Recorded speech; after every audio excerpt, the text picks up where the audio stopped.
wabarakatuh. Perkenalkan, nama saya Syami Desa Putri, NIM 1816030089 dari jurusan Manajemen Bisnis Syariah, Fakultas Ekonomi dan Bisnis Islam. Kali ini saya akan mempresentasikan hasil makalah saya, yaitu mata kuliah Bahasa Arab, yang mana dosen pengampunya adalah Dr. Anton Akbar MAG. Makalah saya kali ini berjudul tentang pembagian isim dari segi i'rab dan binanya. Pada bab 1 pendahuluan terdapat latar belakang, rumusan masalah, dan tujuan makalah. Pada latar belakang, kalimat adalah susunan dari berupa huruf hijaiyah yang mana memiliki arti atau makna. Kalimat ini dibagi menjadi 3 macam, yaitu kalimat isim adalah kalimat yang menunjukkan arti dari suatu benda yang tidak disertai waktu dan tempat. Yang kedua itu kalimat fi'il, yaitu kalimat dan kalimat huruf atau kalimat yang tidak mampu berdiri sendiri kecuali jika dirangkai dengan kalimat lain. Jika kalimat itu dimasuki amil, maka ada yang akan terjadi suatu perubahan pada kalimat tersebut, dan ada pula kalimat yang akan tetap. Oleh karena itu, maka perlu diketahui bahwa kalimat itu ada yang mu'rab dan ada yang mabni. Dan di makalah ini saya akan sedikit banyak mengulas tentang mu'rab dan mabni, segala sesuatu yang berhubungan dengan keduanya. Untuk rumusan masalah sendiri, yang pertama itu apa pengertian mu'rab itu sendiri, yang kedua apa pengertian mabni, yang ketiga yaitu apa saja macam-macam dan bentuk-bentuk dari mu'rab ini, yang keempat yaitu apa saja macam-macam dan bentuk dari mabni. Berikutnya pada tujuan makalah ini, yaitunya pertama mengetahui apa itu mu'rab, dan yang kedua itu apa itu mabni, dan mengetahui apa itu macam-macam dan bentuk mu'rab, apa itu macam-macam dan bentuk mabni. Berikutnya pada bab 2, yaitunya pembahasan. Yang pertama pengertian mu'rab dan mabni. Kalimat mu'rab adalah kalimat yang akhirnya bisa berubah-ubah sesuai dengan amil yang memasukinya. Jadi jika suatu kalimat itu dimasukkan ke amil dan kalimat itu terjadi perubahan pada akhiran kalimat itu, maka kalimat itu disebut dengan kalimat mu'rab. Contohnya al-masjidi mina. Di sini terjadi perubahan yang mana perubahan harakatnya akhir pada kalimat isim, karena pada awalnya kalimat ini berharakat, akhirnya dibaca dhammah, tapi karena kemasukan amil yaitu huruf jar, maka harakat terakhir kalimat ini dibaca kasrah atau marjur. Sedangkan kalimat mabni itu kalimat yang pada akhirnya tidak bisa berubah-ubah walaupun ada amil yang memasukinya. Jadi jika suatu kalimat yang memasukkan amil baik nawasib atau jawazim atau huruf jar tapi akhirnya tidak berubah, maka kalimat itu disebut kalimat mabni. Contohnya ifulanu la'an. Kalimat ini memasukkan amil nawasib yakni ad, tapi harakat akhirnya tetap tidak berubah, maka kalimat ini adalah disebut kalimat mabni. Yang kedua yaitu bentuk-bentuk dari mu'rab. Yang pertama isim mu'rab. Isim mu'rab adalah isim yang berubah keadaan akhirnya sesuai dengan keadaan i'rabnya. Tanda i'rab ada 2 macam, yaitu harakat dan huruf. Pada harakat ini terdapat 5 bentuk harakat. Yang pertama yaitu isim mufrad. Isim mufrad ini ditandai oleh dhammah pada rafa', fathah pada nasab, dan kasrah pada kafadah. Kedua itu jamak taksir. Jamak taksir ditandai oleh dhammah pada rafa', fathah pada nasab, dan kasrah pada kafat. Yang ketiga yaitunya jamak muntad salim. Jamak muntad salim ditandai oleh dhammah pada rafa' dan oleh fathah dan nasab dan kafah. Yang berikutnya yaitu fi'il mudhari shahih akhir. fi'il mudhari sahih akhir adalah fi'il mudhari yang huruf terakhirnya tidak terdiri dari huruf ilat, yaitu alif. Selanjutnya yaitu isim ghair munsharif.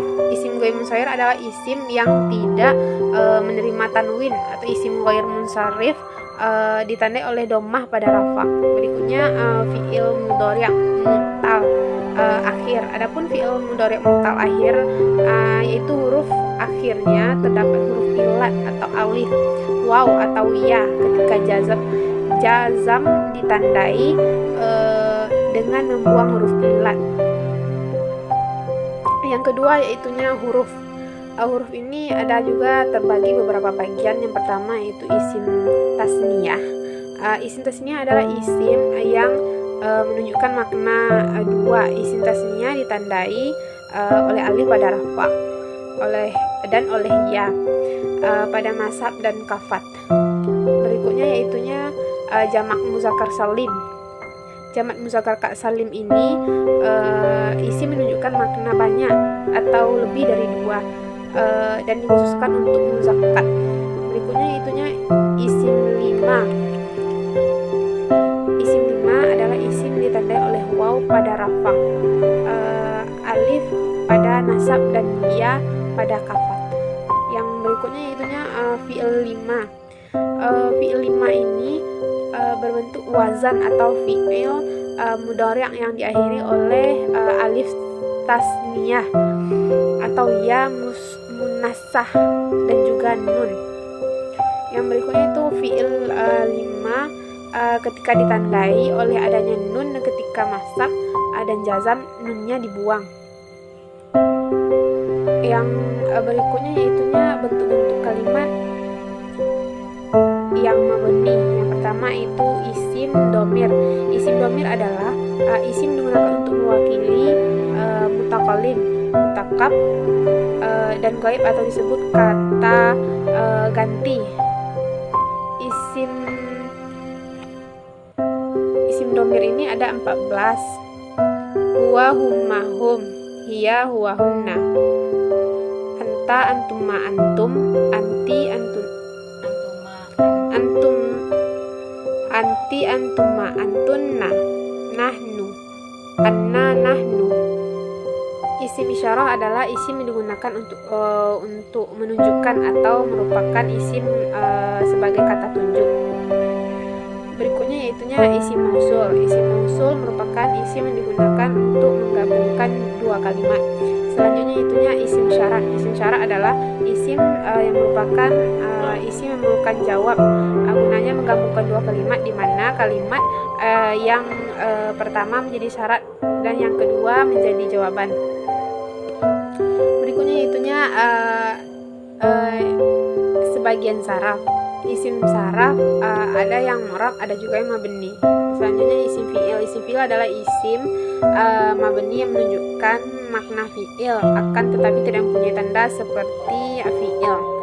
Di antaranya termasuk isim fi'il adalah hayya hamina, hayya amina qata,